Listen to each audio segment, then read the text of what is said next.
ভাই আপনারা সাইড দেন না, একটু অ্যাম্বুলেন্স আগাইতে দেন। এই পাশে লাইট ধরে নে, হ্যালো হ্যালো ধরুন ধরুন, এই পাশে আসেন।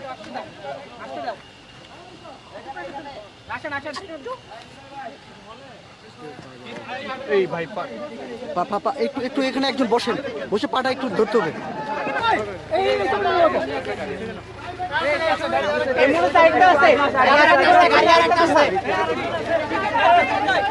অ্যাম্বুলেন্স পেছনেরটাতে উঠা।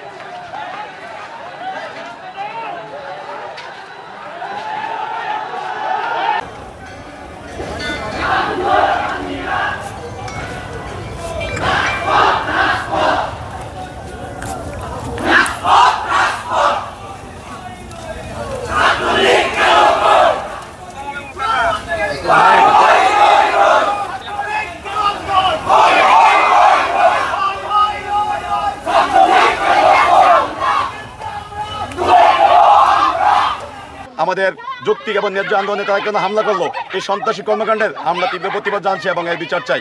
আমরা চাই আমাদের ন্যায্য এবং যৌক্তিক যে দাবির পক্ষে আমরা আন্দোলন করে যাচ্ছি, কোন রকম হামলা মামলা দিয়ে আমাদের ন্যায্য এবং যৌক্তিক আন্দোলন থেকে আমাদেরকে দাবা রাখতে পারবে না।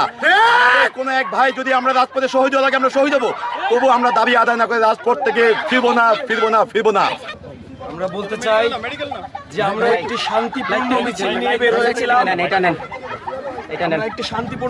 বের হয়েছিলাম, আমরা দেখতে পেয়েছি ছাত্রলীগের সভাপতি তিনি নিজে অ্যাগ্রেসিভ হয়ে এসে আমাদের গায়ে হাত তুলেছেন। তারা সবাই আমাদেরকে হত্যা করার চেষ্টা করেছে, আমাদেরকে ওই কাদার মধ্যে মুখ ডুবিয়ে রেখেছে যাতে আমরা দম নিতে না পারি। এলোপাথারি লাঠি দিয়েছে, লাঠি দিয়ে বাড়ি দিয়েছে। এই যে হত্যা চেষ্টা, এর বিচার করতে হবে, এই স্বাধীন বাংলার বুকে করতে হবে। আর এই বিচার না হওয়া পর্যন্ত আমরা এই রাস্তা থেকে যাচ্ছি না। আমরা আমাদের দাবি ছেড়ে এত সহজে যাচ্ছি না। যতক্ষণ না দাবি আদায় হয় ততক্ষণ পর্যন্ত আমরা রাস্তায় থাকব। আচ্ছা, আপনাদের ওইখানে মানে ছাত্রলীগের সভাপতি সেক্রেটারি এই আন্দোলনে ছিল কিনা? হামলা ছিল। ছাত্রলীগের সভাপতি আখতারুজ্জামান সোহেল ছিলেন, সম্মুখ সারিতে ছিলেন, তিনিই প্রথম আমাদের আঘাত করেছেন। সেক্রেটারি ছিল কিনা? সেক্রেটারিকে আমরা দেখিনি, কিন্তু আখতারুজ্জামান সোহেলকে আমরা দেখেছি। ছিল। সেক্রেটারি ছিল কিনা? আখতারুজ্জামান সোহেলের নির্দেশই তিনি প্রথমে আমাদেরকে আঘাত করেছেন এবং দেখতে পাচ্ছেন এখানে আমাকে একদম চোখে লক্ষ্য করে আমাকে ইট মেরেছে, আমার মাথায় জিএ পাইপ দিয়ে বাড়ি মেরেছে এবং সেখানে কিন্তু মাথা ফেটে গেছে, হাতে আঘাত, এবং আমাদের দুজনকে কিন্তু তারা সেখানে যেই বটের পাশে যে আমাদের কাদা ছিল সেখানে কিন্তু আমাদেরকে নির্মমভাবে নির্যাতন করেছে, আমাদেরকে পানিতে কিন্তু তারা সেখানে আমাদেরকে চুবানে হত্যা আমাদের মুখ চেপে ধরেছিল যাতে দম নিতে না। মাথায় যে আঘাত করছে স্পষ্ট করে বলেন আপনাদের গায়ে কেন?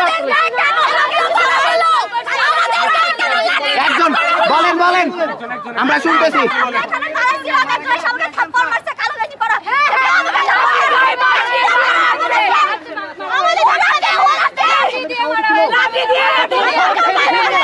সভাপতি সেক্রেটারি ছিল এখানে, নাম কি তাদের আপনারা বলেন?